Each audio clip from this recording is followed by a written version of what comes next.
Little things, big problems.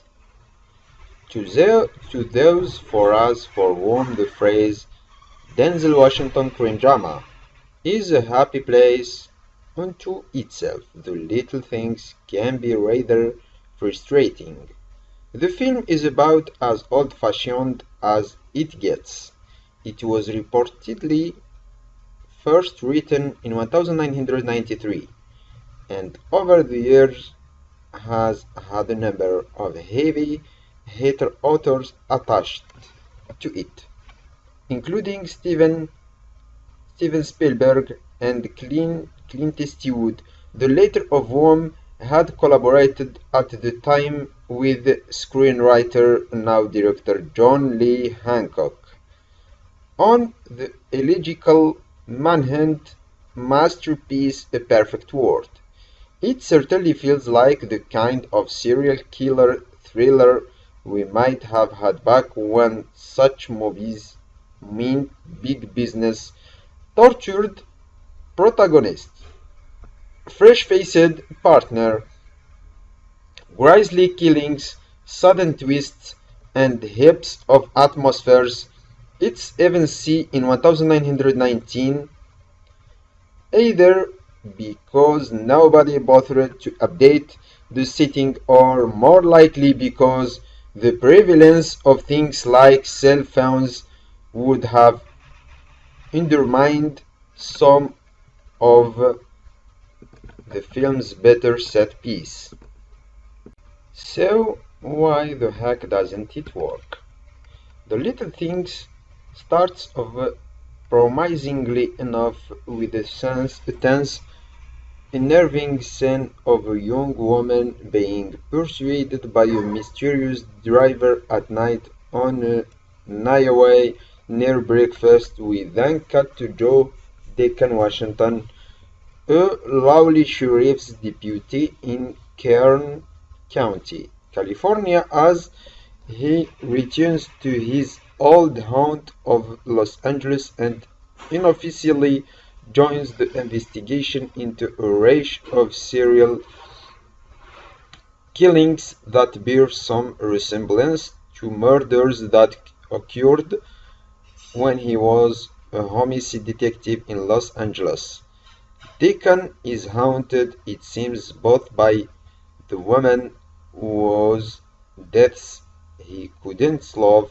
He talks to corpses and at night imagines two dead starting back at him, and by this unspecified code under which he left the department, his former partners and colleagues in the Los Angeles Sheriff's Department view him with a combination of standoffishness and outright sisden. But not Jim Baxter, Rami Malek, the young hotshot homicide detective in charge of the case, who is fascinated by Deacon and asks for his help in solving these crimes. For all his cocksure bravado, Baxter seems untainted by the cynicism and mordancy of the weary veterans around him. He still believes that as investigators they are working for the death victims and avoids his fellow captious banter or gallows humor. Deacon doesn't share Baxter's earnestness, not anymore, but he does share his clarity of purpose. Things probably changed a lot since you left. Still gotta catch him, right? Yeah. Not that much has changed then.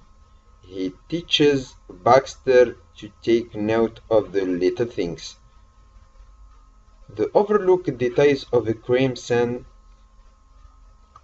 or a perpetrator's psychology that could give them clues as to who he might be.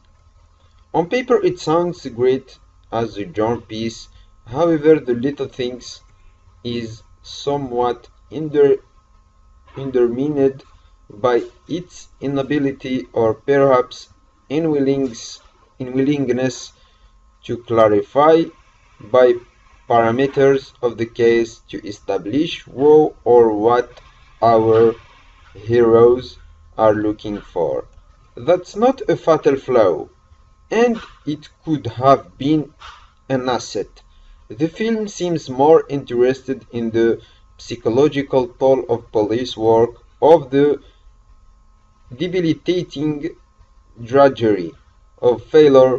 It wants to be more character study than procedural, but in Half Ices that Alice described plays coy with the skeleton in Dickens' closet, waiting until the end to reveal their exact nature, which is a cheat because almost every other character knows what those skeletons are.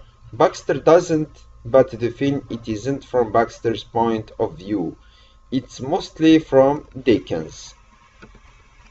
The screenwriter's ploy winds up damaging the performances because we don't know the real source of Dickens' torment. His brooding comes off as vague and generic, and there is little Washington's can do with the part other than, well, look torment. Malek, meanwhile, never seems comfortable in the role of the idealistic detective. It feels like he is playing an idea, rather than a person. Furthermore, beyond the initial setup of their relationship, the interactions between Deacon and Baxter don't really develop in any meaningful way, save for a sudden turn right at the end. Maybe in the hands of a director with a better control of mood, a firmer focus on characters, and a sharper understanding of how to play with pulp's iconography, say Eastwood, and in particular 90s Eastwood, it might have worked. But then Jared Leto shows up and things get interesting again as a suspect. His character makes an impression at our first brief glimpse of him. Perhaps because he is being played by an Oscar-winning actor, which suggests this random unnamed dude will turn out to be a major player.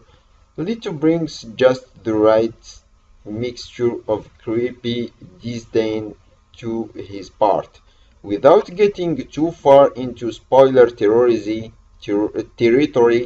Let's just say that he introduces a welcome element of unpredictability into what has felt up until then like a derivative and not at all distinctive thriller. I am saying here that Jared Leto is the high point of a film that starts Denzel Washington and Rami Malek, and no, I haven't yet made my peace with that. The Little Things, however, is distinctive in certain ways.